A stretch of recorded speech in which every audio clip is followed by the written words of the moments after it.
San, bonjour, Zhao Shanghao. Good morning, everyone. Now, there are two types of doctors. The first kind is the one that you go to when you're not feeling too well. They'd ask you about your symptoms, and then based on what you say, prescribe some medication, and then have you come back in about a week to see how you're doing. Now, the other kind of doctor is the one that calls you and says, based on what they're seeing, they think you need to slow down a little bit or take certain precautions. That way, you don't get sick.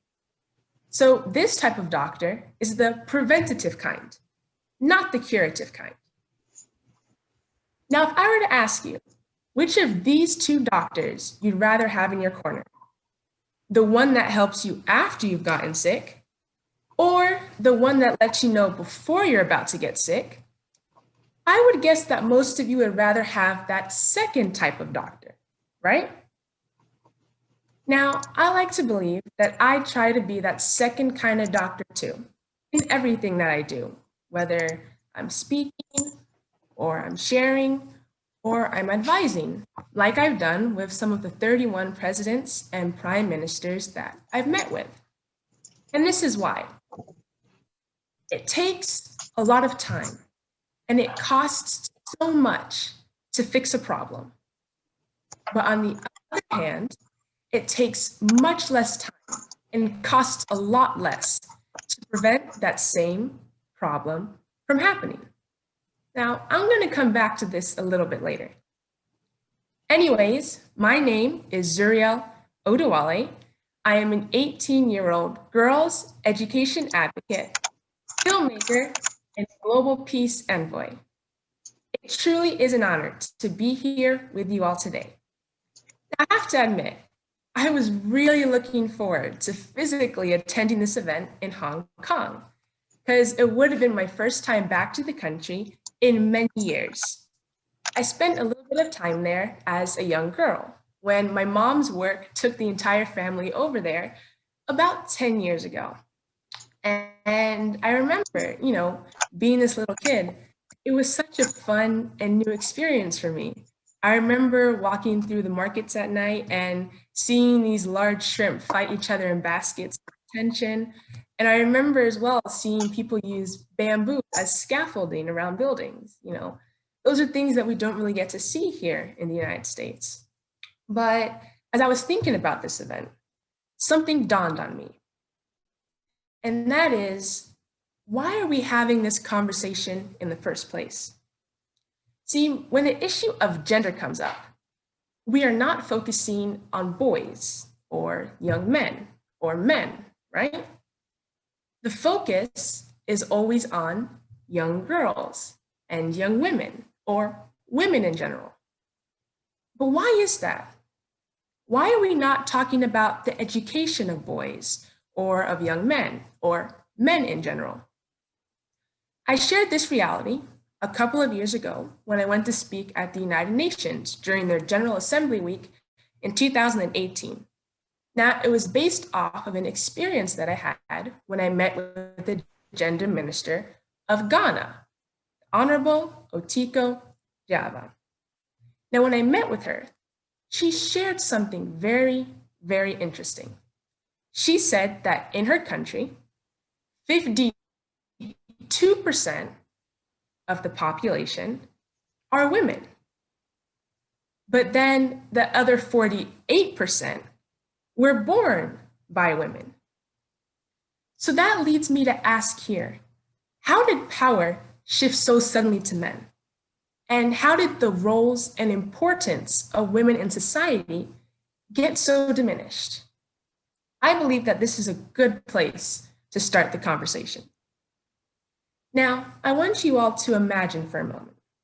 Just imagine that women over the last 10 years, and also for the next 10 years, suddenly stopped having children. What would happen to the world? What would happen to its future or its ability to continuously develop, and even its ability to care for the aging population? Why are those who are a source of life treated so poorly by those whom they give life to? I want us all to think about this for a moment, seriously, and I would love it if someone would kindly share a great answer to this serious existential question. At least that's how I see it. Now, the reason I'm sharing this is because I don't want to just be at a conference where, if we get lucky, a paper gets published at the end of it, and if things start to move, maybe some action gets taken. See, I want us all to deeply think and make the conscious effort to strive for true and long-lasting change. Because I'll be honest, I don't want to have to go to another conference where we talk and we share, but at the end of it, we're right back to where we started. So please, please, I need all of your cooperation and determination to make this change a true reality. See, I'm just an 18-year-old girl, and I want to see immediate change in the lives of girls across Asia and other parts of the world too. See, this is one area where I am very impatient to see true and real change. Now, most of you here are professionals with many years and even decades of experience. As I mentioned, I'm just 18 years old, so I still have many, many more years to learn.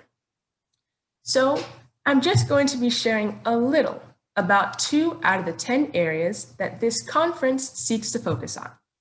I'll be doing so through experiences and stories based on what I've seen and been a part of over the last 9 years with my projects.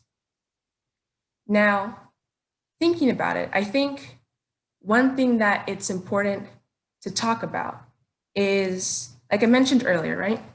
When we're talking about young girls, young women, and women, they should be the focus of what we're talking about. And so with me, at least, the experience I'm going to be sharing about has to do with culture and education and gender and education.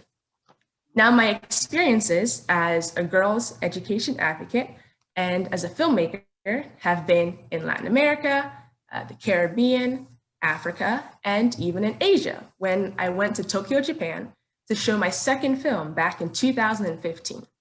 And one thing that I've seen through my various travels is that there are similar issues faced among these different regions, especially when it comes to gender, which is closely tied with education and in itself a victim of cultural influence. So let's start with gender within the context. I've noticed that whenever the issue of gender comes up, it isn't usually the men who are bringing it up or who are championing for it. Most times, it's usually the women. But somehow, I don't think it has to be that way, because I believe that 1 or 2 people can really begin to change a narrative on any topic or any issue globally. Let me share this short story to show a simple approach to a major cultural issue in the world today. In 2014, Procter & Gamble, the global household and personal care products company, launched a campaign here in the US called #LikeAGirl. Now, the purpose of this campaign was to change the concept of doing something like a girl from meaning a negative thing to a positive thing. Because I'm sure if any of you have ever heard someone tell a boy, "Oh, you run like a girl," it has a negative connotation. So they showed and debuted that campaign during the Super Bowl, which is an American football finals game here in the United States. And so as you might guess, it's really a men's and adrenaline-filled type game and type game day. But to the surprise of many, men actually received the campaign very, very well. And some even admitted that they too had used the phrase "like a girl" in a derogatory context. Now, because of the success of this first campaign, a year later they launched another one. This time it was called Unstoppable, Like a Girl. To preserve authenticity, since they were told that their first campaign was produced by women, the producers decided to get a girl this time. So they got a preteen girl who was an amateur filmmaker to produce their second campaign documentary. In other words, this multi-billion-dollar company, run mostly by men in their 50s and their 60s, agreed to hire a 12-year-old girl to direct this major national and even international campaign. Now that girl was me. And here is what that 12-year-old girl created. And it shows that one or two people can really begin to change a narrative.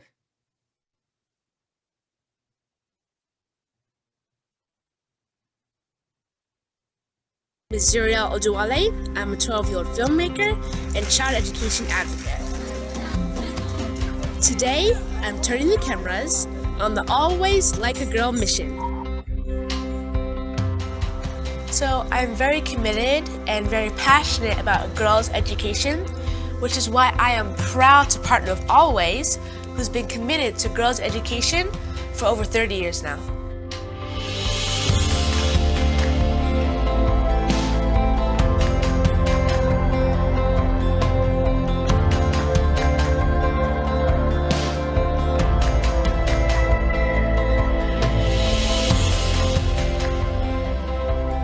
My job is mainly to teach girls about puberty. We teach the girls that having a period is part of life. Our goal is to keep young girls in school. We do that through health education, peer-to-peer counseling. The knowledge just keeps spreading.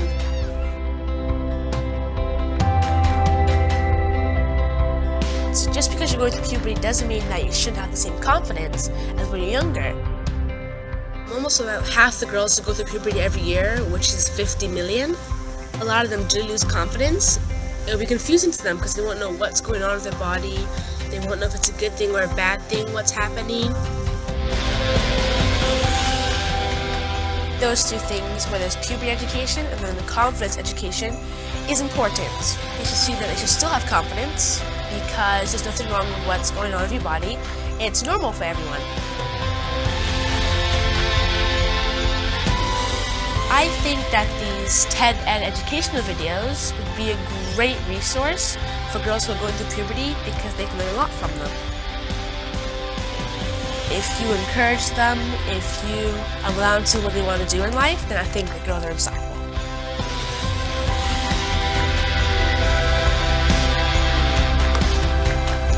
I'm unstoppable!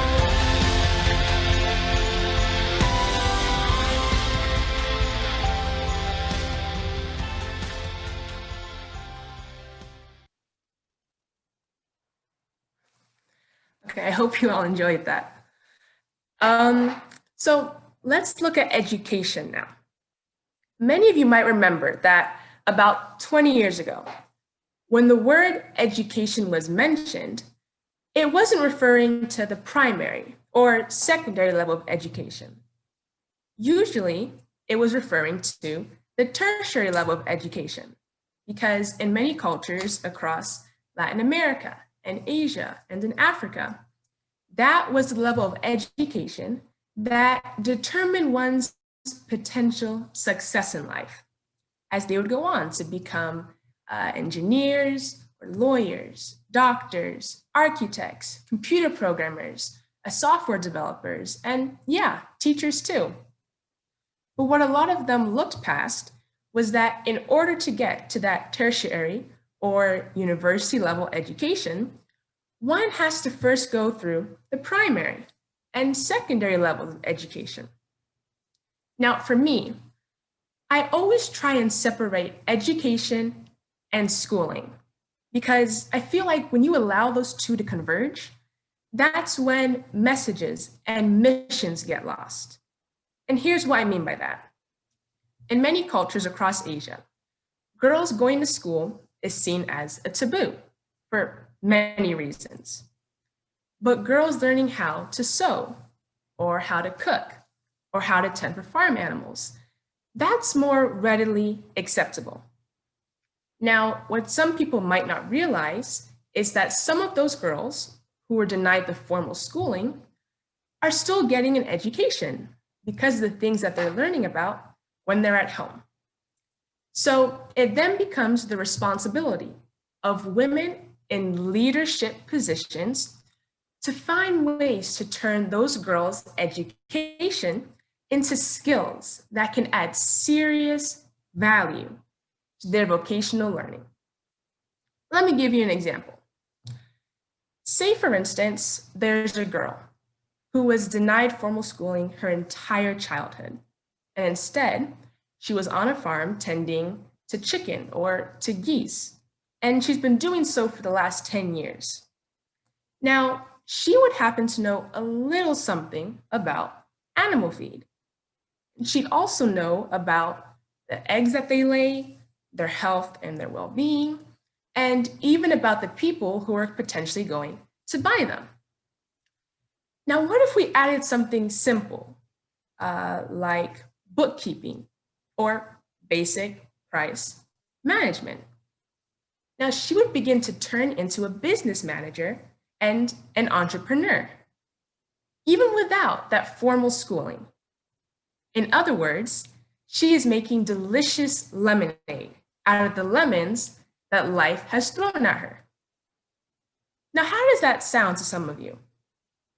Good? Maybe even great. So let's go back to education and schooling, but in the cultural context. From what I've seen and studied in various countries across Africa and also in Asia, I've learned that whenever there are limited resources, usually the boys would get them first. So they would go to school while the girls would stay at home and do chores. So those boys are growing up in a formal schooling system while the girls aren't. Now, sadly, what that means is the doors to a lot of high-end places like STEM and biotechnology get closed off to girls even before they're able to start, because society doesn't want a self-taught medical professional or a self-taught engineer or even a self-taught pilot, but especially not if they were girls. Thinking about it, there are many other reasons that prevent girls in Africa and also in Asia from going to school and getting that formal education. See, this time, even if they can go to school, societal taboos get in the way of their schooling and their education. Now, one major issue is that tens of thousands of girls across Asia miss days of school every single month. And this is why. I read a report from the Brookings Institute about girls in Nepal. And I've also seen similar reports about girls in Cambodia and also girls in India. And what this has led me to see is that these girls fall more behind in their schoolwork compared to boys. Now, the reason for this is because they don't have access to basic femcare products during their monthly cycles. So basically, these girls are being forced to stay at home during this period. But how can that be? I mean, remember earlier those statistics I was talking about, the 52% versus the 48%. These girls are our future leaders, and they're also the future mothers of future leaders. But we're not doing all that we can to help them. That is why I believe that we all have to unleash our collective efforts and work about tackling these different issues one day at a time, because all of us, and I mean every single one of us, can make a difference. Here's an example of what I mean by that.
On behalf of my advocacy foundation, I'd like to present this to you and your school.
So my name is Zuriel Oduwole. I'm 17 years old.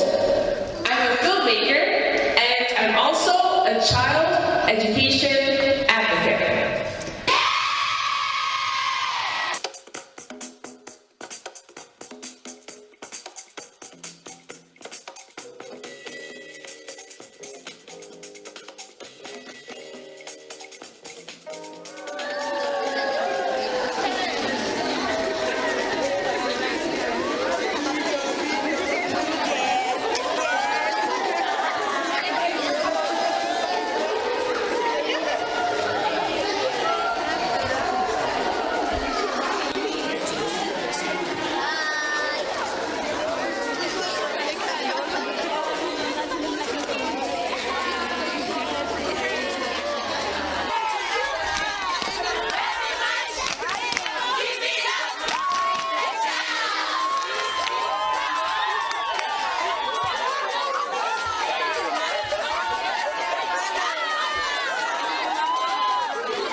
That whole thing happened earlier on in this year. I went to South Africa with my foundation. And one of the things that we were doing while we were there, in addition to speaking to children in schools to hopefully inspire them and tell them why it's important to stay in school, we also realized that that same issue I was talking about earlier with girls in Nepal and Cambodia and India also happened with girls in South Africa. So my foundation had the idea to partner with a local company and take some femcare products to as many schools that we could. So that way, at least we can try and do something to address that issue of girls missing many days of school a month. Because, for me, I'm all about speaking and fighting for the rights to girls to be able to go to school. So when it's something this simple, keeping them out of school, I just have to do something about it. And what this has shown, hopefully, is that one person can truly make real and measurable difference. Now, a few months ago, for the first time, I looked up the definition of the word unleash. Now, there's about 3 of them, but the one that I liked the most was to cause a great force to be released or unrestrained. Now, I want to ask you all this question. Do you know how many girls between the ages of 11 and 25 there are in Asia? Now, can you imagine if all of those girls were allowed to go to school and get that formal education? So from the early primary level through to the university education. Can you imagine if their abilities and their creativity and their problem-solving skills were added to the GDP of every single country in Asia? So from Thailand to Mongolia, to Vietnam, China, and even Indonesia. Now imagine if all of their skills were applied and used in their countries. So I'm talking about research, marketing, fashion, science, healthcare. Their impacts would be huge, right? Now, earlier, I was talking about the difference between schooling and education. And for me, my hope and my prayer is that girls all over the world will get a chance to go to school and get that formal education. So that way they can unleash their full potentials on their economies.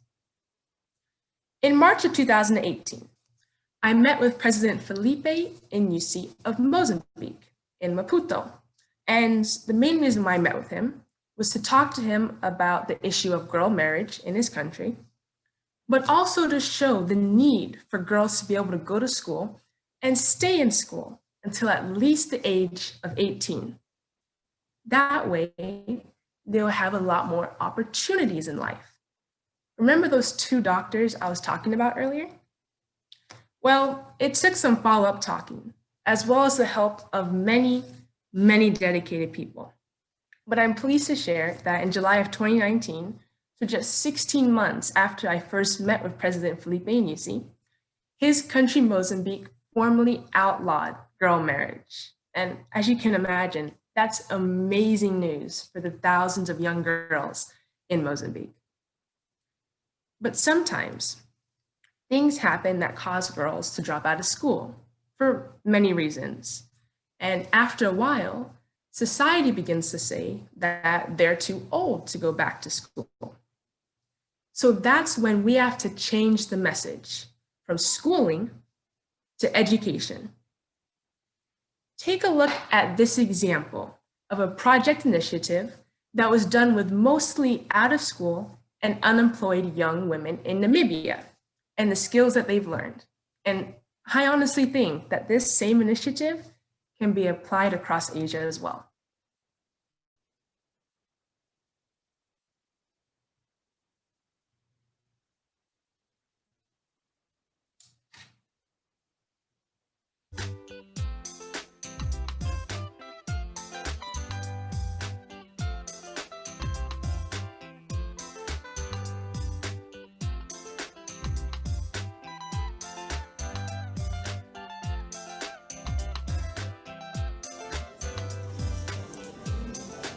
Nice to meet you.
And I started filmmaking when I was 9, and what happened was I entered a competition where students would have to create a documentary on a particular idea or topic that they wanted to present.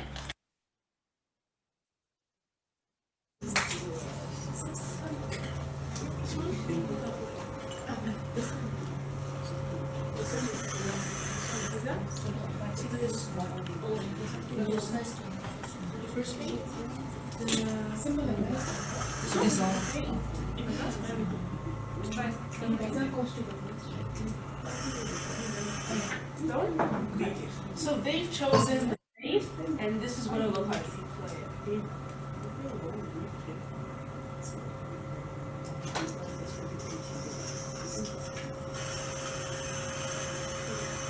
This looks good so far? Yeah.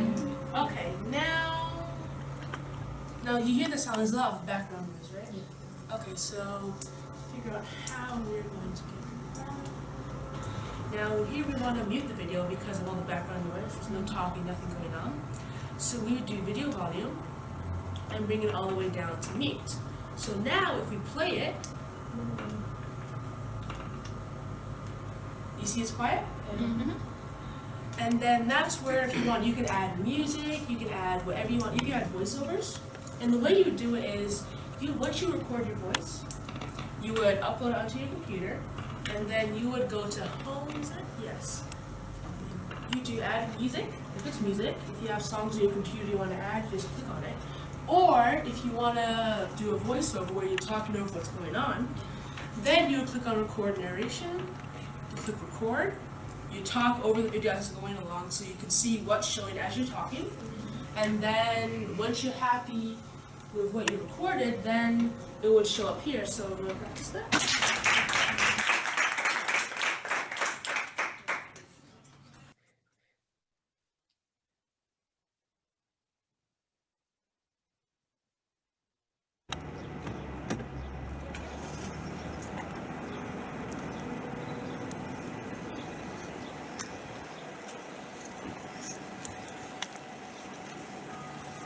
Good afternoon, everyone. I'm sure most of you probably remember me from when I met you all at my first ever film workshop that I was privileged to launch here in Windhoek, Namibia. I remember some of your faces. I remember you were definitely there. You were also there. I know you were definitely there. And there's a couple of others who aren't here today. But my name is Zuriel Oduwole. I'm a 14-year-old filmmaker and girl education advocate. And I've got to say, I'm glad to be back here in Namibia. So this time on my trip, I am here for a couple of cool reasons. First, I am here because I found out that one of you who was at my filmmaking workshop created your first documentary. And so I was very, very excited to hear about that. I would now like to invite Miss Anna Kalola up here. You're laughing as if you didn't know this was going to happen. Come on. So because I found out that you created your first documentary, you're still laughing. So when I found out that you created your first documentary, I figured I just have to come out here to Namibia. So I would now like to present you with a token gift from my foundation, which I launched last month called the Susie Foundation, and I want to present it to you to support the work that you're doing in filmmaking. So we'll just bring it up here.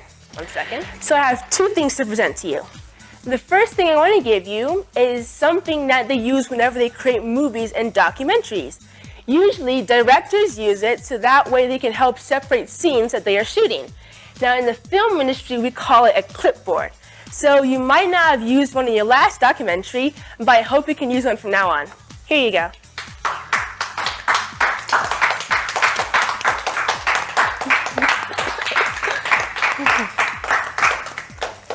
Okay, now onto the other thing I want to give you.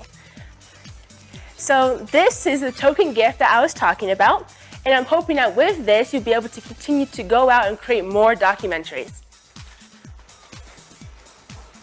So this is a token gift of 1,000 Namibian dollars that I hope you can use to support the filmmaking you're doing.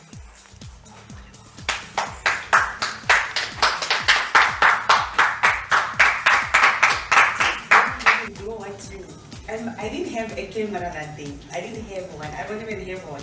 So I borrowed a camera from a friend, and we went to Forbes with my colleague. We went to shoot that documentary. We didn't have money from anywhere. We just used the little of money that we had.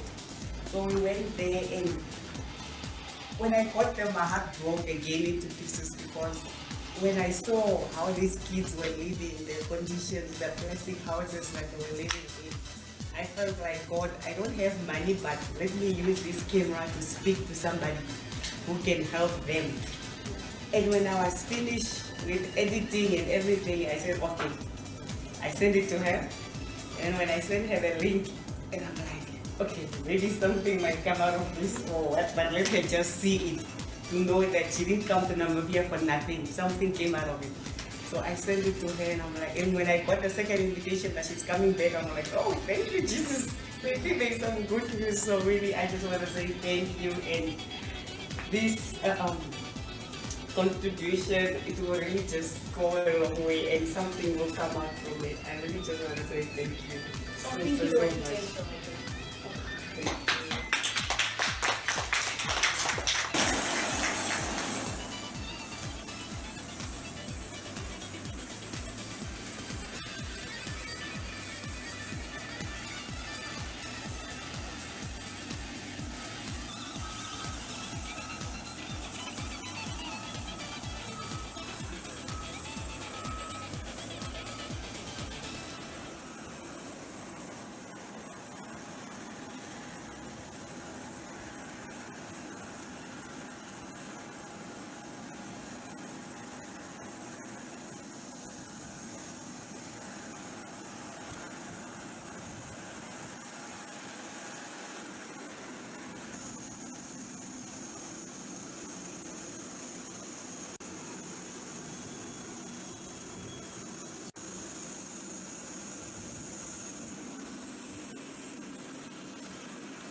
So to all of you, I now say this. Let us unleash the potentials in ourselves and find every opportunity to educate the girls and young women across Asia. That way, their futures are that much brighter. As I've tried to show and share here today, we all can truly make a difference. Merci beaucoup. Thank you all very, very much for listening.